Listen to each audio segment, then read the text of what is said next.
the end myopia journey can be slow. And when that happens, it is hard to keep doing the good habits day after day after day after day after day, when you're having to put in the effort of those good habits now for the reward of good vision sometime in the future. Delayed gratification is hard. So I'm going to share with you in this video a tip for keeping up your motivation for those good habits day after day that I use and I hope will help you too. Please remember to like, comment and subscribe.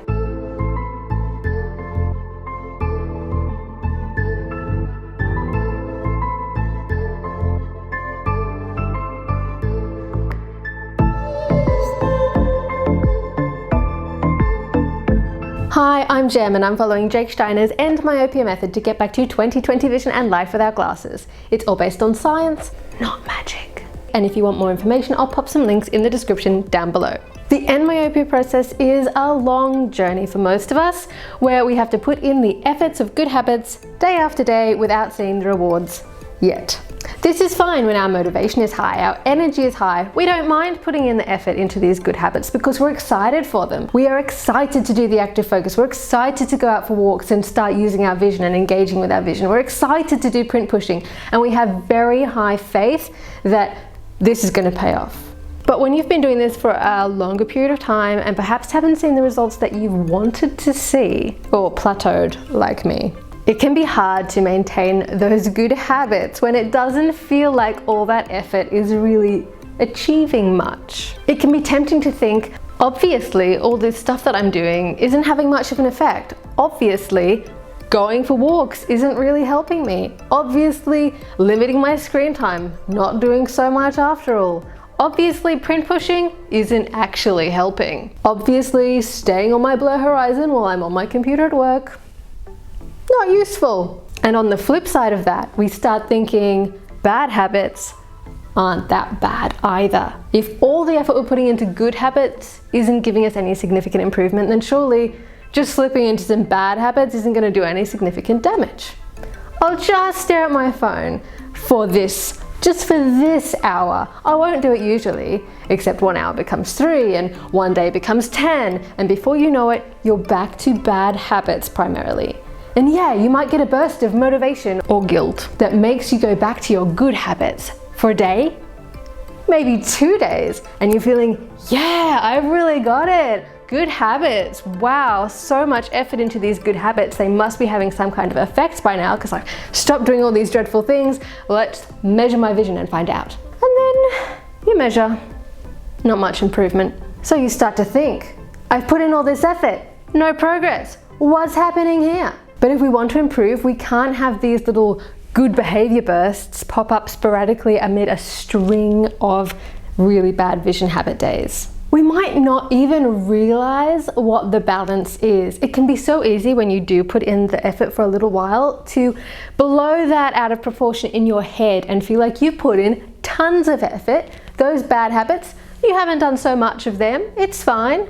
But this little tip will help you actually assess the situation in a more objective way, and you might be surprised by the results. So as we've discussed, it can be a challenge to keep up the motivation of putting in the effort when the reward is in some distant hypothetical future, which sometimes feels like it won't even ever come. So in my little system, I give myself rewards every single day that I do well. And these rewards aren't food-based because that would go badly.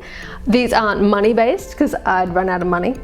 These rewards aren't bad habit-based because then I would undo any good days by hours of screen time. My reward system is cheap, low-tech, and old school. It's stickers, guys. It's a bit like going back to primary school, except instead of putting a sticker on my shirt or something, I am putting it on a calendar or a chart. You can also keep these in your logbook, but I really like putting them on a calendar because it means I can see at a glance when I have had a good vision day. I call these gold star days because my stickers, they're gold stars.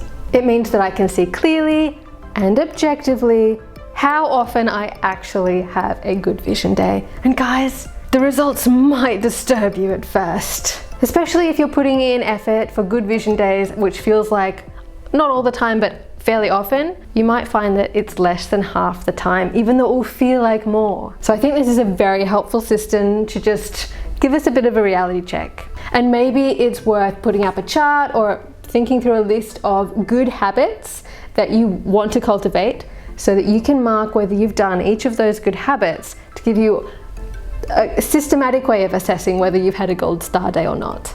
They might be things like stayed on the edge of blur while I was working on my computer, took breaks every hour, went for a walk and did active focus on my walk, kept my phone screen time to less than X amount of minutes, hours, whatever you can do. Less is best. What other things would help constitute a good vision day? If you think of other things, put them in the comments down below, please. Maybe done some kind of double vision resolving with an alarm clock if that's something that you need to do. Stayed off my phone after dinner. Got a good night's sleep.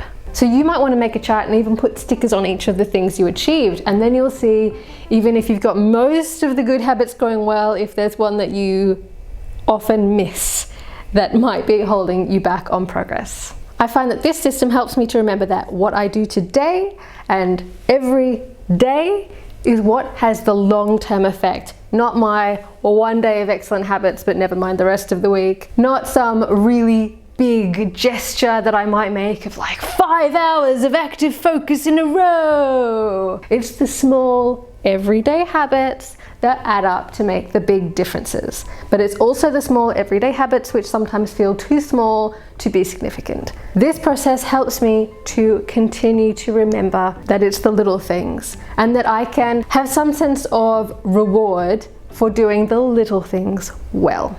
I hope this idea helps some of you who might be struggling with some of the things that I have struggled with, and please remember to like, comment and subscribe. It really helps me out loads and loads and loads. Thank you so much, and I will see you next week. Bye! When you're having to put in the effort of those good habits now for the reward of good vision. So I just did a bunch of recording without recording. Oops. The light is changing and I don't like it as much anymore. Oh, what am I going to do? The EndMyopia process is, well, can be. The EndMyopia process can be slow. And therefore something else. I don't even know. Oh man, I wish I'd recorded. It was so good, I was really happy with it too. The EndMyopia process can... I don't like the lighting in here, it's too dark. Don't like any of it.